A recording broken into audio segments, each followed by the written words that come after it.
Good morning and welcome to Economy and Markets on Business Day TV, where we give you a comprehensive breakdown of happenings that go on in the market as well as actions that affect our economy.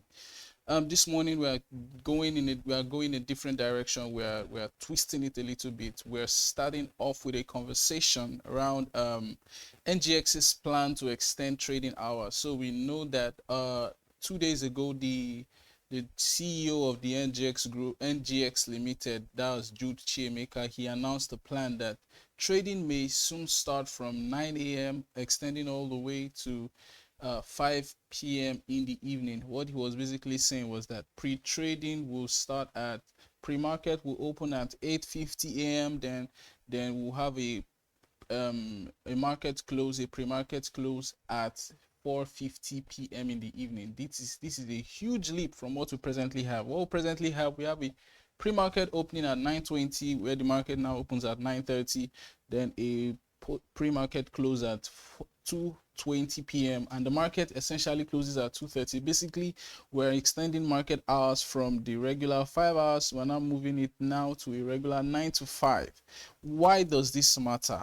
Basically, let's just look at some of the facts and data around this. Around the world, markets are stretching their hours. In fact, a contemporary to the NGX, which is the Johannesburg Stock Exchange, has just recently announced that they may be trying their hands at 24 hours trading, like we see in like we see in Nasdaq and New York Stock Exchange. Basically, they say they are trying to keep up with a new wave of investors who trade straight from their smartphones. The NGX boss said that this is just the beginning of conversations with brokers, dealers, and other players. He basically said that the idea is basically to keep the NGX more competitive and prepare for new instruments like blue bonds and Islamic finance products. And they also announced that they were trying to boost daily turnover from the modest $11 million that we have now. He says they want to see if they can get to $100 million, such an ambitious move. But some traders are saying they prefer 3 p.m. instead of going as far as 5 p.m. as the NGX wants it. And on the show this morning we have Muktar Mohammed, who is the CEO of Finance with Muktar, and we'll be discussing the intricacies behind this move. Good morning, Mr. Muktar. Yeah, thank you for having me. Thank you. Yes. Basically, one question I want to ask is, what's the primary motivation behind the extension of the trading hours till 5? What do you think is the primary motivation behind it? I think it's a global best practice. You just have to know markets. It's only in Nigeria that will get the market closed at that time. So I think we are trying to be a global best practice. We can't be the best performing stock market in the world, and we close that early. That is one. Secondly, again, you also have to look at diaspora remittance, what we are looking at in terms of getting diaspora people to begin to trade the market, to be in the market, and also get foreign investors. If you take a country like the United States of America, immediately you come in. By the time you wake up, our market is almost closing by 8:30 in some states in America, by 9:30 in some states in Asia. Sometimes they are even late into the night, and our market has closed. And if we want to really attract the foreign investors, especially with the kind of listing that we are expecting, I think we need to do this. I think that's what they are doing. Basically, for me, the exciting thing about it is that we'll be able to attract more investors, either foreign investors or diaspora investors, that can play the market at real time rather than coming to the market after digesting what has happened or the market has closed. And then again, for retail investors also in Nigeria, or portfolio investors or institutional investors or traders, that also will give them an ample time to plan, because what you normally see in the market is that a lot of tradings are done towards the end of the market, whereby a lot of people must have taken into consideration looking at the chart. So with this, now we give them time for long-term planning. We can see some entering the market that early, and we see some entering the market late, rather than what we normally observe these days. Okay, so basically, how do you think this would affect market participants' cost and infrastructure? Do the brokers, do you think they will now, do they have the resources, do they have the systems to operate longer hours? Some of the market dealers are already saying that there's a possibility that their companies may start to do shift trading. So let's say some people will trade from 9 to 1, and the remaining will trade from 1 to 5. What do you think? Technology has come to help us. That's on that thing. So a lot of traders sometimes trade from the comfort of their home. Some of them trade from the comfort of their office. Not Yes. everybody is on the floor of the exchange these days to trade. So definitely it depends on what they are trying to do. But I know that for one, the back end, what's looked at the backroom staff may have a lot of work to do at time closing by 5. Then you put all those data, you give research, you send out report, and even to journalists. I mean, most of your programs maybe have to be moved towards the evening also, because then you'll not be getting those free time numbers like you normally get by 2:30 or 2. So we might and that will come with a cost. Like you say, some traders normally when market close by 2:30, some of them stay about 1 hour 30 minutes, clear up the decks, and that will reduce their cost. By now, that means we have to increase costs in terms of what we do, especially to traders and the market themselves. And so that cost also might come with a cost also to investors, and also it will drive costs of overhead costs in some of these brokerage firms, especially when you look at in some time power is virtually non-existent. Some of them run diesel during trading from the beginning of trading to the end of trading because they don't want obstruction. So they will be forced to run diesel now from 9 o'clock to almost 6 or 7 o'clock. So that will come with its own cost. And they may also be negotiating with the exchange to see how their fee might be increased. Okay. Now the question is how, let's juxtapose the impact of this on retail investors versus institutional investors. How will this play out for retail investors, and how will it play out for institutional investors? I can tell you this will more likely favor institutional investors, especially diaspora, portfolio investors, foreign investors. I think this will really favor them. That, like I said, real-time trading, they will be able to see the market. They may be able to be in the market for 3-4 hours before the close of market. That also will open up our market for international consideration, and that will make us more internationally recognized. Also, then it will deepen liquidity in the market. Definitely, I think it will deepen liquidity going forward, especially when you have these investors or portfolio investors, and especially foreign portfolio investors and institutional investors. And what that will do also in deepening the market, also adding to the liquidity, also it will also help in I'm getting more companies to be listed in the market. For retail investors, I think, again, like I said, it also gives them time for proper planning. We won't see those rush that we normally see, and that we come in towards midday trying to make your order and make sure your order has been executed. I think this time they'll have enough time for planning, and then orders will be executed, and it will be executed seamlessly. But I think by and large, I think it's more favorable to institutional investors, especially foreign institutional investors, and Nigerians in the diaspora. Now you said something around the fact that you mentioned this, you spoken around the fact that we'll see more seamless execution of trades and deals. You talked about the fact that we used to have this rush, especially during midday from like 12 to 1. We have this rush. Do you think that this rush will stop, or the rush will just thin out over the space of, we're extending from 2:30 till 5? Let's say instead of trading 600 million shares, now we'll see that 600 million shares now extend over the space of 5 hours. I think what we will see is that the rush will definitely stop. Definitely, I can tell you, because again, a lot of people will now be looking at trading at trading at the comfort, and then trading with a lot of research, because again, we may begin to have people that will come into the market that midday, and we'll have people that will come into the market towards the end of trading. So we give room, and we might start having early morning people, because now we are looking at a market that is supposed to start by 10. Now it's going to start by 9. So you could see that at that 10, you might be seeing a lot of trading activities. Then at 12, you begin to see retail investors, traders, and towards the end, you see both retail investors, trader, and portfolio investors. So that's what I say. It will deepen the market. It will help, especially in the area of liquidity. And you know that for now, we are seeing those ups and downs today, up tomorrow, because again, we have not been able to attract a lot of foreign portfolio investors. With this now, I think we attract them, then we might begin to see the long bullish run that we normally see when you have foreign investors, because they will be there for like 1 year, 2 years, depending on the cost of their funds. So for me, I think it's a good decision. But again, like I said, it comes with its own cost. And again, it's a suggestion. I'm sure it will be retweaked or looking to considering all aspects, because the brokerage firm must be also be considered. The exchange also must be considered. That also will increase their manpower time, and like we said again, or other logistics, and also the back end infrastructure must be supersonic, so that we can begin to have those seamless trading that we want to have. So it's going to be a lot of people coming together. So I agree that the exchange is putting it up and it's open for debate. And by the time we come there, we'll begin to see how that can fly. Okay. Now, do you have any idea of how these extended hours compare with trading hours in other countries? Let's say, I think in the US, trading stops at around 5 p.m. thereabouts. But in South Africa, it stops around 4 p.m. Except now they are going ahead with the idea of it.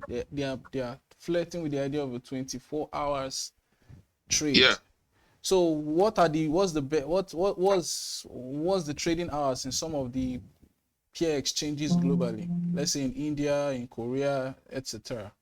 I think the normal trading hours is normally like what they trade all through, like in India, and I think they trade till like 5. Also in Korea, the same thing. And most of them, like you pointed out, are trying to move towards having trade all through 24 hours trading. But that will come with a lot of challenge in terms of infrastructure.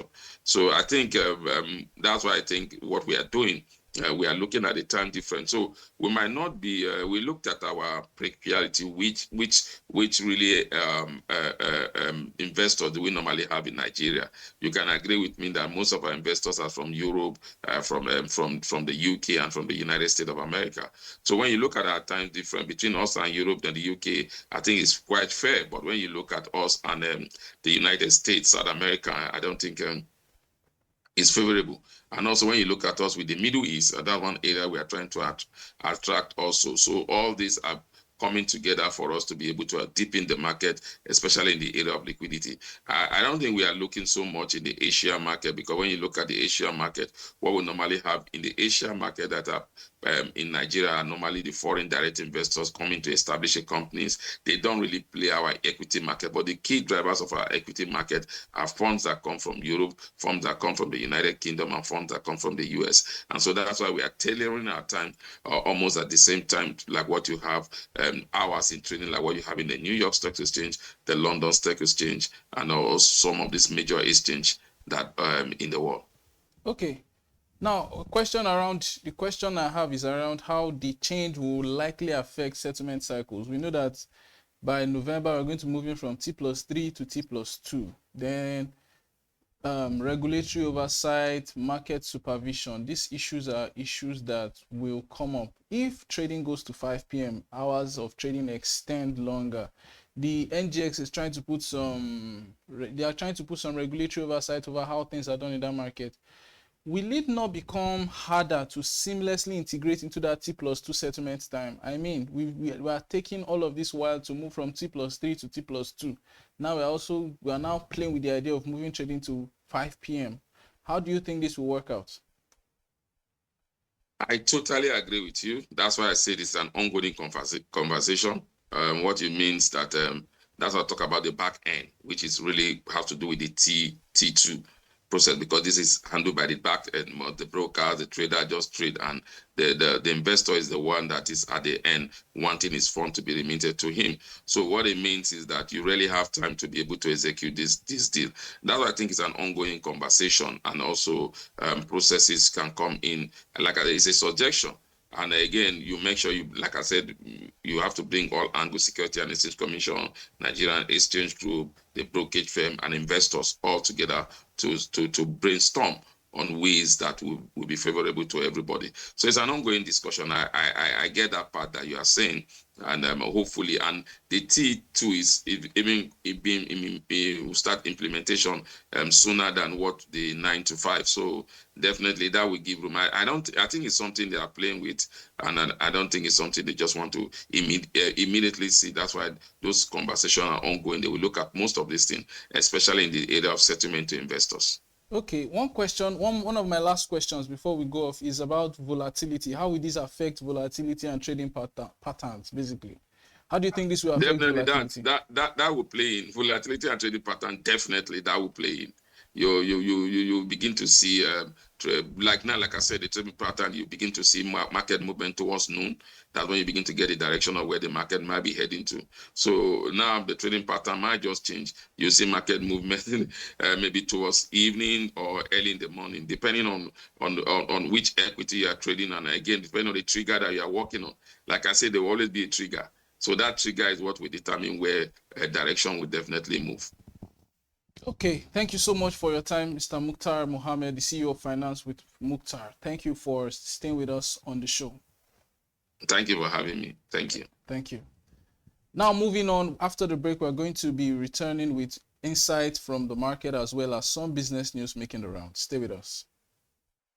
And we're back. Welcome back to Economy and Markets, and we'll go on to business news making the rounds. The federal government is set to disburse 250 billion naira Bank of Agric loans to farmers. The vice president on Thursday outlined that some of the steps by the Tinubu administration to strengthen food security includes the fact that 250,000 farmers have been insured across 8 states. He also noted that the 30% value addition bill is advancing, and the 250 billion Bank of Agriculture facility is being facilitated.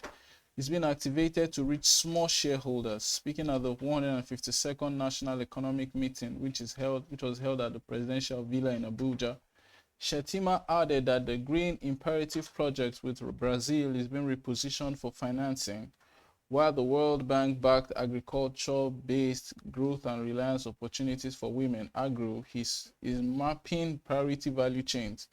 He further noted that the Harvesting Hope Caravan has already reached 500,000 citizens across 8 states. At the meeting, the Nigerian Economic Summit Group, led by the CEO Tayo Adeloju, highlighted that global economic risk, including uneven growth, inflationary divergence, rising geopolitical tensions, climate change, and technology shifts are affecting Nigeria's agriculture ecosystem. He warned that Nigeria's planning is constrained by structural bottlenecks, energy and transport deficiencies, foreign exchange liquidity challenges, and an over-reliance on oil. Then we're moving on to UBA that posted a 335.5 billion half-year profit yesterday as net income is driving growth. The United Bank for Africa PLC posted a profit after tax or a net income of 335.5 billion naira for the half year ended June 30, 2025. This is a 6% growth from the 316.4 billion posted in the same period in 2024. The group's profit after tax stood at 388 billion. However, as it recorded a 38% drop in income tax expense to 52.9 billion naira. This boosted its net income overall. Interest income grew by 33% to 1.33 trillion, largely from securities income, while its interest expense surged by 70% to 560.6 billion. Essentially, this lifted net interest income to 773 billion, a 15% growth from 674.6 billion recorded in first half of 2024. The group's impairment charge of he recorded an impairment charge of 35.2 billion on loan advances, down by almost 40% from the 58.6 billion recorded in H1 2024. It also recorded a write-back of 3.2 billion on other financial assets. Net fee and commission income, which is basically the largest source of non-interest income, rose slightly by 147 billion. However, the group recorded a net trading and FX loss of 10 billion as against a 98 billion gain recorded last year. Other operating income rose to 30.8 billion. Its operating expense rose to 520.4 billion, but remained below revenue growth, hence supporting total efficiency. Total assets climbed by 10% from the start of the year to 33.3 trillion, with customer deposit at 27.6 trillion. Consumer loans to customers grew to 7.74 trillion as UBA announced an interim dividend of 25 kobo per share payable by October 10, subject to withholding taxes. Then we'll move on to Union Bank that has fulfilled its 6.3 billion obligation to its bond holders. The Union Bank of Nigeria has fully redeemed its Series 2 bond, settling both principal and coupon payments. This totals around 6.3 billion on September the 3rd, 2025. This move fully fulfills all obligations to bondholders in line with regulations set by the Securities and Exchange Commission. The 100 billion debt issuance program was fully subscribed, with the fund final coupon also paid out on the same day. This milestone comes just weeks after Union Bank's merger with Titan Trust Bank. An analyst says this further boosts investors' confidence in the bank's financial stability and governance. Head of Strategy and Planning, Tosin Ibikunle, noted that the repayment underscores Union Bank's strong commitment to his stakeholders. Then we'll move to Zenith Bank, whose profit after tax fell by 8% as the loan impairment charges surged. Zenith Bank PLC, which is Nigeria's largest bank by market value, reported an 8% decline in half-year profit as rising impairment charges offset gains from higher interest income. The group recorded a net income of 532.2 billion, which is a fall from last year in the 6 months ending June 30, 2025. This is a fall from the 578 billion recorded in H1 2024. Its pre-tax profit dropped to 625.6 billion, even as gross income climbed by 20% to 2.52 trillion, driven by elevated yields on loans and investment security. The group's loan impairment charges more than doubled, almost doubled, beg your pardon, to 760.8 billion from 415.3 billion, eroding profitability despite net interest income nearly doubling to 1.35 trillion. Its non-interest income, led by fees and commissions, rose by 17% to 128.1 billion, and the group proposed an interim dividend of 1.25 naira per share, up from the 1 naira paid for H1 2024. Basic earnings per share fell to 12.95 naira from 18.41 naira recorded in H1 2024. Zenith Bank's total assets stands at 30.99 trillion naira, with customer deposits rising to 23.5 trillion naira, and the shareholders' equity also standing at 4.6 trillion naira. Some of the analysts at Codros noted that resilient interest income growth was capped by higher impairment charges and weaker trading gain. They project that the lower interest rate environment could stimulate credit growth and strengthen core performance, as well as support profitability. Zenith, which has operations across Ghana, the UK, Sierra Leone, and Gambia, has also added one new branch in the period, expanding its network to 456. We move on to Seplat Energy PLC, that is targeting a $1 billion dividend payout over the next 5 years. Seplat Energy has unveiled a new dividend policy that will see shareholders receive up to $1 billion by 2030. The policy that was announced at the company's market day commits to paying out 40 to 50% of its free cash flow between 2026 and 2030, with a projected minimum annual payout of $120 million or 5 cents per share quarterly, provided that Brent crude stays above $50 per barrel. To underscore its pledge, Seplat will raise its Q3 2025 dividends by 10% to 5 cents per share. This outlook is backed by a 40% boost in offshore reserves to 552 million barrels of oil equivalent, following last year's acquisition of Mobile, Nigeria. Seplat Energy has disclosed that it's in talk with the NNPC Limited over the potential sale of a 10% interest in the NNPC SEPNO joint venture. That's the Seplat Exploration and Production Nigeria Limited joint venture. If concluded, this Seplat Energy Producing Nigeria Unlimited will hold a 30% stake, and NNPCL will hold a 70% stake, with Seplat as the operator. Then after the break, we'll just take a look at what happened in the market yesterday. Stay with us.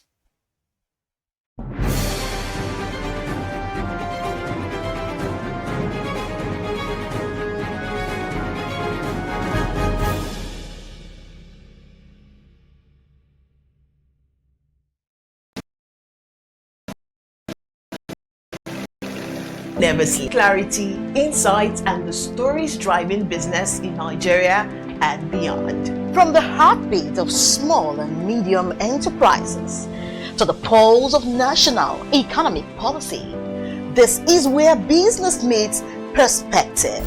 With expert guests, real-time analysis, and stories that matter to you, we go beyond headlines to bring you the full picture. Join us every morning as we break down the numbers, decode the policies, and spotlight the people shaping our economy. This is Business Money.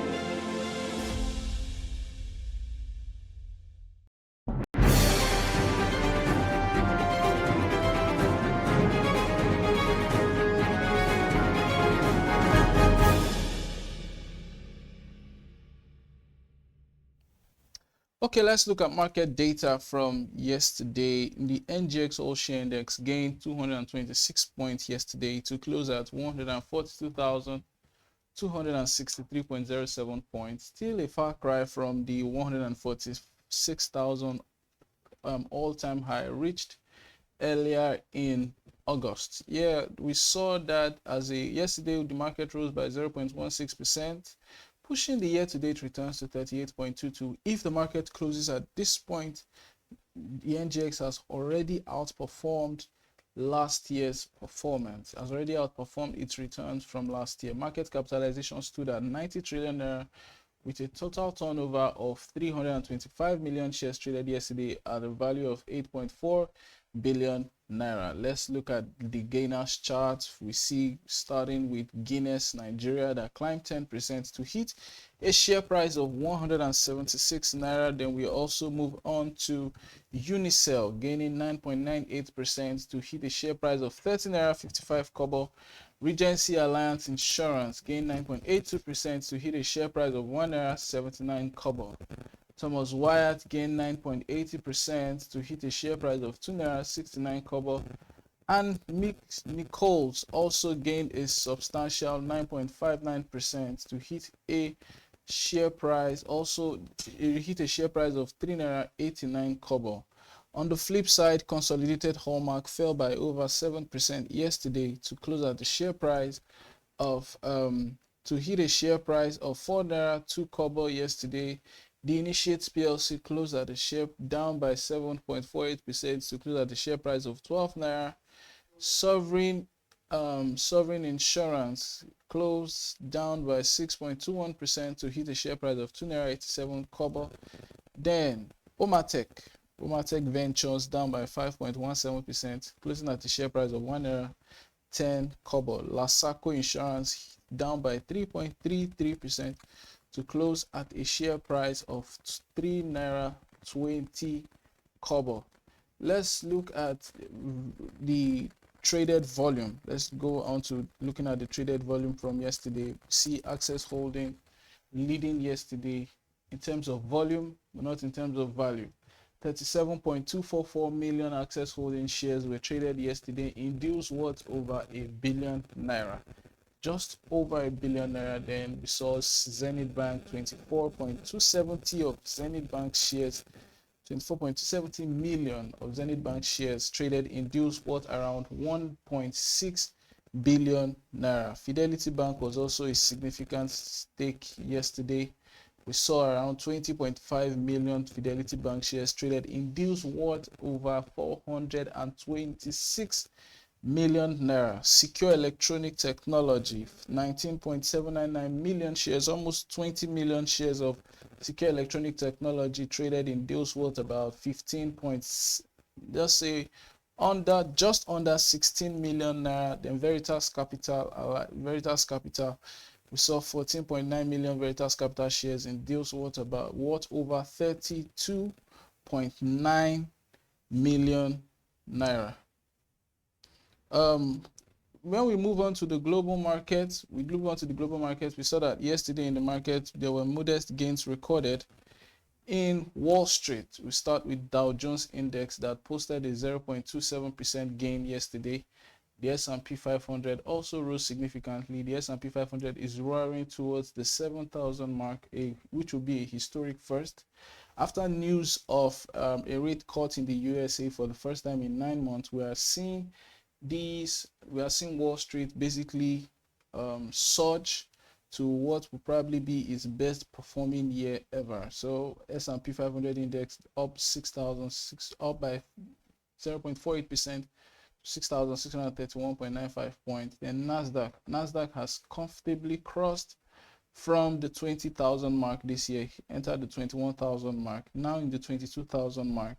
It almost went up by a full percentage point to 22,470%.